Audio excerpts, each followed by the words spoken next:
Hello dears, welcome back to another video. എല്ലാവരും സുഖമായിട്ട് സേഫായിട്ടിരിക്കുന്നു എന്ന് പ്രതീക്ഷിക്കുന്നു. ഞാനും സുഖമായിട്ടിരിക്കുന്നു, സേഫായിട്ടിരിക്കുന്നു. അപ്പോൾ ഇന്ന് വളരെ ഇമ്പോർട്ടൻ്റ് ആയിട്ടുള്ളൊരു കാര്യം നമ്മൾ ഷെയർ ചെയ്യാൻ വേണ്ടിയിട്ടാണ് വീണ്ടും വീഡിയോയിലൂടെ വന്നിരിക്കുന്നത്. അതുകൊണ്ടാണ് നമ്മുടെ ചാനൽ നിങ്ങൾ കാണുന്നതെന്നുണ്ടെങ്കിൽ ലൈഫ് സ്റ്റൈൽ ഡയറി എന്ന നമ്മുടെ ഈ ഒരു കുഞ്ഞു ചാനൽ ആരെങ്കിലും സബ്സ്ക്രൈബ് ചെയ്യാതെ വീഡിയോ വാച്ച് ചെയ്തുകൊണ്ടിരിക്കുന്നുണ്ടെങ്കിൽ തീർച്ചയായിട്ടും എല്ലാവരും സബ്സ്ക്രൈബ് ചെയ്യും, സപ്പോർട്ട് ചെയ്യും, ഷെയർ ചെയ്യുമെന്ന് പ്രതീക്ഷിച്ചുകൊണ്ട് നമുക്ക് നമ്മുടെ വീഡിയോയിലേക്ക് പോകാം. ഇന്ന് ഒരു ഇൻട്രസ്റ്റിംഗ് ആയിട്ടുള്ളൊരു കമൻറ്റ് കണ്ടു. അപ്പോൾ ആ ഒരു കമൻറ്റ് ഞാൻ നിങ്ങളെ ഒന്ന് കാണിച്ചു തരാം. ഈ ഒരു കമൻറ്റ് നിങ്ങൾ വായിച്ചോ? ഇന്ന് ഈ പ്ലാറ്റ്ഫോമിൽ പുള്ളി പറയുന്നതെന്ന് വെച്ച് കഴിഞ്ഞാൽ, ഇന്ന് ഈ പ്ലാറ്റ്ഫോമിൽ ആളുകളെ പറ്റിച്ചിട്ട് ഒരുപാട് ലേഡീസ്, പെണ്ണുങ്ങൾ ആളുകളെ പറ്റിച്ച് ജീവിക്കുന്നു. അപ്പോൾ സ്ത്രീകൾ ഈ പ്ലാറ്റ്ഫോം, അതായത് സോഷ്യൽ മീഡിയ എന്ന പ്ലാറ്റ്ഫോംസ് തിരഞ്ഞെടുത്ത് ആണുങ്ങളെ പറ്റിച്ചുകൊണ്ട് ജീവിക്കുന്നുണ്ട്, അല്ലെങ്കിൽ ആളുകളെ പറ്റിച്ചുകൊണ്ട് ജീവിക്കുന്നുണ്ട്. അപ്പോൾ അവർക്കെതിരെ ഫസ്റ്റ് ഇതേപോലെ കേസൊക്കെ കൊടുക്കണം എന്നൊക്കെ പറഞ്ഞിട്ടാണ് ആൾ കമൻ്റ് ഇട്ടേക്കുന്നത്.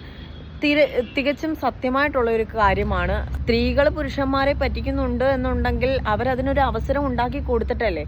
ഇപ്പം ഒരുപാട് നമുക്കറിയാം, ഒരുപാട് ഇപ്പം പല രീതിയിലുള്ള കള്ളത്തരങ്ങൾ പറഞ്ഞിട്ടാണെങ്കിലും, അതേപോലെ ഓൺലൈൻ ചാറ്റിങ്, അതേപോലെ തന്നെ പൈസ പേയ്മെൻറ്റ് അടച്ചു കഴിഞ്ഞാൽ ചാറ്റിലൂടെ വരാം, അതേപോലെ തന്നെ മെമ്പർഷിപ്പ് എടുത്തു കഴിഞ്ഞാൽ അവരുദ്ദേശിക്കുന്ന രീതിയിലുള്ള കാര്യങ്ങളൊക്കെ കാണിച്ചു തരാം എന്നൊക്കെ പറഞ്ഞിട്ടൊക്കെ ഒരുപാട് ആളുകൾ ഇതേപോലെ പണം സമ്പാദിക്കാനായിട്ട് സോഷ്യൽ മീഡിയയിൽ വരാറുണ്ട്. അപ്പോൾ ഇത് ഇങ്ങനെ ആളുകൾ, അതുപോലെ തന്നെ മറ്റുള്ളവരുടെ കയ്യിൽ നിന്ന് എന്തെങ്കിലുമൊക്കെ കാര്യങ്ങൾ പറഞ്ഞിട്ട് പൈസ മേടിച്ചിട്ട് പൈസ കൊടുക്കാതിരിക്കുന്ന ആളുകളും ഇഷ്ടം പോലെ ഉണ്ട്. നമുക്കറിയാവുന്ന ആൾക്കാരുമുണ്ട്, അറിയാത്ത ആളുകളുമുണ്ട്. ചിലരൊക്കെ അവർക്കുണ്ടായ അനുഭവങ്ങളൊക്കെ തുറന്ന് പറയുമെങ്കിലും ചിലരൊന്നും മിണ്ടത്തില്ല. അവരുടെ ഫാമിലി ഇഷ്യൂസ്, അല്ലെങ്കിൽ അവരുടെ ഫാമിലിയെ പറ്റിയിട്ട് ഓർത്തിട്ടും, അതേപോലെ തന്നെ സമൂഹത്തിൽ ഇറങ്ങി നടക്കേണ്ട കാര്യങ്ങളൊക്കെ ഓർത്തിട്ടും അത് ലീക്കാവും എന്നൊക്കെ പേടിച്ചിട്ടൊക്കെ വെളിയിൽ പറയാത്ത ആളുകൾ ഇഷ്ടം പോലെ ഉണ്ടാവും. അതൊക്കെ സത്യം തന്നെയാണ്. പക്ഷേ എന്നിരുന്നാലും ഈ കേസ് കൊടുക്കുന്നതിനെ പറ്റിയൊക്കെ ചിന്തിക്കുന്നതിനേക്കാൾ മുന്നേ തന്നെ നിങ്ങളതിന് അവസരം ഉണ്ടാക്കി കൊടുത്തിട്ടല്ലേ. ഇപ്പം ഊരും പേരും അറിയാതെ ഏതെങ്കിലും ഒരു പെണ്ണ് വന്നിട്ട് ഒരു സോഷ്യൽ മീഡിയയിൽ വന്നിട്ട് ഹായ് കാണിച്ചു കഴിഞ്ഞാൽ അവർക്ക് പോക്കറ്റിലുള്ള ക്യാഷ് ഫുള്ള് അക്കൗണ്ടിൽ സെൻഡ് ചെയ്ത് കൊടുക്കുന്നതുകൊണ്ട് മാത്രമല്ലേ അവർ നിങ്ങളെ പറ്റിക്കുന്നതും നിങ്ങൾ പറ്റിക്കപ്പെടുന്നതും. അത് നിങ്ങളായിട്ട് തന്നെ ബ്രേക്ക് ചെയ്ത് കണ്ടറിഞ്ഞ് നിന്ന് കഴിഞ്ഞാൽ ഇതിൻ്റെ ഒന്നും ആവശ്യമില്ലല്ലോ. പൈസ ചോദിച്ചു കഴിയുമ്പോൾ ജസ്റ്റ് അവോയ്ഡ് ചെയ്താൽ പോരെ. പൈസ ചോദിക്കുവാണെങ്കിൽ പൈസ ഇല്ലെന്ന് പറഞ്ഞാൽ പോരെ. നോ എന്ന ആൻസർ പറഞ്ഞു കഴിഞ്ഞാൽ ആരും നിങ്ങളുടെ അക്കൗണ്ടിലുള്ള പൈസ പിടിച്ച് പറിച്ച് വാങ്ങിക്കില്ല. അപ്പം നിങ്ങളായിട്ട് തന്നെ കൊടുത്തെങ്കിൽ മാത്രമേ ആരായാലും നിങ്ങളെ പറ്റിക്കത്തുള്ളൂ, അല്ലെങ്കിൽ നിങ്ങൾ പറ്റിക്കപ്പെടത്തുള്ളൂ. സോ അതുകൊണ്ട് തന്നെ ഇപ്പം നിങ്ങളൊരു കേസ് കൊടുക്കുകയാണെന്നുണ്ടെങ്കിൽ തന്നെയും അവരും ചോദിക്കുന്നത്, ഇപ്പം നിയമപരമായിട്ട് പോലീസുകാർ ചോദിക്കുന്നതും ഇതേ കാര്യം തന്നെയാണ്.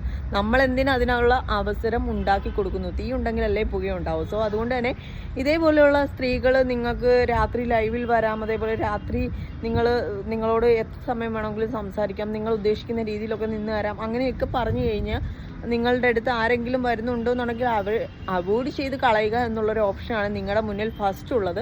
അത് നിങ്ങൾ ചെയ്യാത്തിടത്തോളം കാലം നിങ്ങൾ അങ്ങോട്ട് അവർക്കുള്ള ഒരു അവർക്ക് കയറി വരാനുള്ള ഒരു വഴി നിങ്ങളായിട്ട് ഒരുക്കി കൊടുക്കുകയാണെങ്കിൽ തീർച്ചയായിട്ടും നിങ്ങൾ 100% പറ്റിക്കപ്പെടാനുള്ള ചാൻസ് വളരെ കൂടുതലാണ്. കാര്യം സാധിച്ചു കഴിഞ്ഞാൽ ഇവർ ചിലപ്പോൾ നിങ്ങളെ കോണ്ടാക്റ്റ് പോലും പിന്നെ ചെയ്തു എന്ന് വരില്ല. അപ്പോൾ അതുകൊണ്ട് തന്നെ നിങ്ങൾ ഇതിനുള്ള അവസരം ഉണ്ടാക്കാതിരിക്കുക. പിന്നെ ബ്ലാക്ക് മെയിലും കാര്യങ്ങളൊക്കെ ചെയ്തിട്ടാണ് ആരെങ്കിലും നിങ്ങളുടെ കയ്യിൽ നിന്ന് പൈസ ഫിനാൻഷ്യലായിട്ട് ആരെങ്കിലും മേടിക്കുന്നുണ്ടെന്നുണ്ടെങ്കിൽ അത് നിയമപരമായിട്ട് നിങ്ങൾക്ക് മുന്നോട്ട് പോകാനുള്ള ഒരുപാട് ഓപ്ഷൻസ് ഇന്ന് അവൈലബിൾ ആണ്. സോ അതുമായിട്ട് മുന്നോട്ട് പോവുക. അപ്പോൾ ഈ ഒരു കമൻറ്റ് കണ്ടപ്പോൾ എനിക്ക് അതിന് റെസ്പോണ്ട് ചെയ്യണമെന്ന് തോന്നി. സോ അത് മറ്റുള്ള പല ആളുകൾക്കും ഇതൊരു ഉപകാരമായിരിക്കും എന്നും പ്രതീക്ഷിക്കുന്നു. കാരണം ഇന്ന് ഇദ്ദേഹം പറഞ്ഞത് കറക്റ്റാണ്. സോഷ്യൽ മീഡിയ എന്ന ഒരു മാർഗം തിരഞ്ഞെടുത്ത് ഒരുപാട് പേര് ഇതുപോലെ ആളുകളെ പറഞ്ഞ് പറ്റിക്കുന്നുണ്ട്. പ്രത്യേകിച്ച് സ്ത്രീകൾ പുരുഷന്മാരിൽ നിന്നും ഒരുപാട് പൈസ ഫിനാൻഷ്യലായിട്ട് പല ആളുകളും ഇതേപോലെ ബ്ലാക്ക് മെയിൽ ചെയ്തും അല്ലാതെയൊക്കെ പൈസ തട്ടുന്നുണ്ട്. അപ്പോൾ അത് നിങ്ങൾ കണ്ടറിഞ്ഞൊക്കെ നിൽക്കുക. ഇതുപോലെ അനാവശ്യമായിട്ട് മറ്റുള്ളവർക്ക് ക്യാഷ് അറിയാത്ത ആളുകൾക്ക് സെൻഡ് ചെയ്ത് കൊടുക്കാതിരിക്കുക. ജെന്യുവൻ ആളുകളാണോ എന്ന് അന്വേഷിച്ചതിന് ശേഷം എന്തെങ്കിലും ആവശ്യത്തിന് വേണ്ടി മാത്രം നിങ്ങൾ പൈസ ആർക്കെങ്കിലും കൊടുക്കുന്നുണ്ടെങ്കിൽ ഇടപാടുകൾ നടത്തുക. അതുകൊണ്ട് മാത്രമാണ് ഈ ഒരു കമൻറ്റിന് റിപ്ലൈ തന്നത്. പലർക്കും ഇത് യൂസ്ഫുൾ ആവട്ടെ എന്ന് പ്രതീക്ഷിക്കുന്നു. അടുത്ത സെഗ്മെൻറ്റ് പുതിയ വീഡിയോ ആയിട്ട് കണ്ടുമുട്ടാം. ബൈ.